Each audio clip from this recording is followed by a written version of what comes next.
Kinetic theory of gases. आप जरा नाम ध्यान से देखें जिसने नाम रखा काइनेटिक। काइनेटिक का मतलब बॉडी मोशन में है। अब किसकी थ्योरी?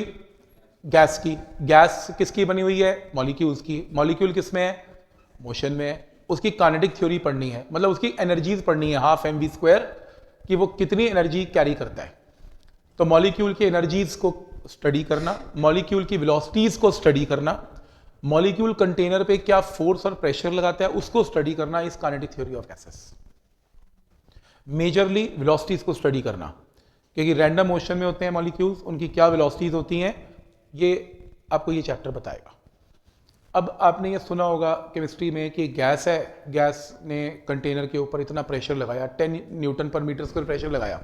आप यूज करते हो, आप केमिस्ट्री में पीवीसी में आपको केमिस्ट्री के अंदर प्रेशर गिवन होता है।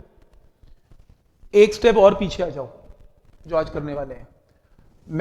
मैंने भी आपको प्रेशर चैप्टर में गैस के प्रेशर दिए, इतना प्रेशर गैस का, इतना प्रेशर है। अब नहीं है, एक बता रहा हूं कि गैस प्रेशर लगाती कैसे है।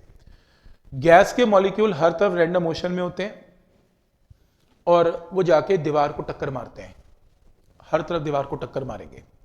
तो वो क्या लगाएंगे? दीवार पे फोर्स लगाएंगे। उस फोर्स को कंटेनर के एरिया से डिवाइड करेंगे तो क्या आएगा? प्रेशर आएगा। ये प्रेशर केमिस्ट्री वाले आपको सीधा दे देते हैं ये प्रेशर है, लेकिन एक्चुअल में वो प्रेशर आया कहां से, ये चैप्टर आपको बता रहा है। ठीक, पहली चीज। फिर ये प्रेशर कैलकुलेट करके होगा क्या? ठीक है, आ गया प्रेशर, आ गया, ठीक है, डन। ये मैं आपको बताऊंगा इस चैप्टर में कि प्रेशर से हम मॉलिक्यूल की काइनेटिक एनर्जी भी निकाल सकते हैं। काइनेटिक एनर्जी ऑफ मॉलिक्यूल, एक मॉलिक्यूल की काइनेटिक एनर्जी डिपेंड करती है उसके ऊपर कितना प्रेशर लगा रहा है। तो अगर गैस ज्यादा प्रेशर लगा रही है दीवार पे, उसके पास काइनेटिक एनर्जी ज्यादा है, उसके बाद वेलोसिटी भी ज्यादा है। कितनी वेलोसिटी है ये चैप्टर आपको बताएगा। तो ये दो चीजें आपको बताएगा। तो स्टार्ट करते हैं काइनेटिक थ्योरी ऑफ गैसेस में, जिसमें ये बताया हुआ है कि gas consist of molecules which are always in random motion and these molecules suffer change in velocities due to intermolecular force between them। टक्करें मारते रहते हैं मॉलिक्यूल, दीवार को टक्कर मारते रहते हैं, तो जिससे वेलोसिटीज चेंज होती रहती हैं।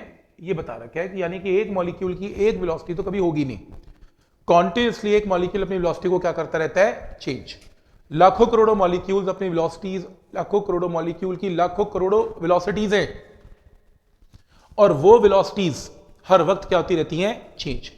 ये तो बहुत मुश्किल है, करोड़ वेलोसिटीज पढ़ेंगे, 1 करोड़ वेलोसिटी पढ़ेंगे नहीं, और वो भी चेंजिंग। एक मॉलिक्यूल इतनी बार वेलोसिटी चेंज कर रहा है तो सबकी वेलोसिटी पढ़ेंगे ना, एवरेज पढ़ेंगे। तो उन सबका क्या कर लेंगे? एवरेज निकाल लेंगे। पर ये बता रहा है कि एक्चुअल में रियलिटी ये है। फिर वो कह रहा है कि इस चैप्टर को स्टडी करने से पहले कुछ अजम्पशंस हैं। घर जाके मत सोचना कि यार सर ने ये तो लिया ही नहीं, हमने तो ये लिया ही नहीं। तो कह रहे हैं पहले क्लियर कर देता हूं। पहला point, all gases consist of molecules, और molecules are rigid elastic spherical in nature. Spheres की फॉर्म में होते हैं मॉलिक्यूल्स, ये पहली असम्पशन है।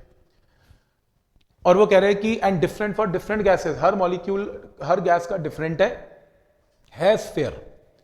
नेक्स्ट है, size of molecules are negligible as compare to distance between the molecule. Molecule यानी कि बहुत छोटे हैं, मॉलिक्यूल के बीच में डिस्टेंस बहुत बड़ा है, लेकिन मॉलिक्यूल का साइज बहुत छोटा है। नेक्स्ट है, molecules are in state of a random motion, और हर डायरेक्शन में मूव करते हैं with different velocities, random motion में होते हैं। ये भी पढ़ा हुआ है आपने केमिस्ट्री में। The collision between molecules is elastic. जब मॉलिक्यूल टक्कर मारता है दीवार को या दूसरे मॉलिक्यूल को, तो उसमें एनर्जी लॉस बिल्कुल नहीं होता, और ऐसी कोलिजन को क्या बोलते हैं? Perfectly elastic collision. ये इसकी असम्पशन है। कुछ नहीं आएगा पेपर में इनमें से, ऑब्वियसली ना असम्पशन आती है। ये पूरा पैसेज क्यों आएगा यार? ये तो इंट्रोडक्शन है चैप्टर की, कि ऐसे से चैप्टर स्टार्ट होगा। क्या आएगा? ये आएगा। इंपॉर्टेंट मार्क करो, ये पेपर की डेरिवेशन आती है।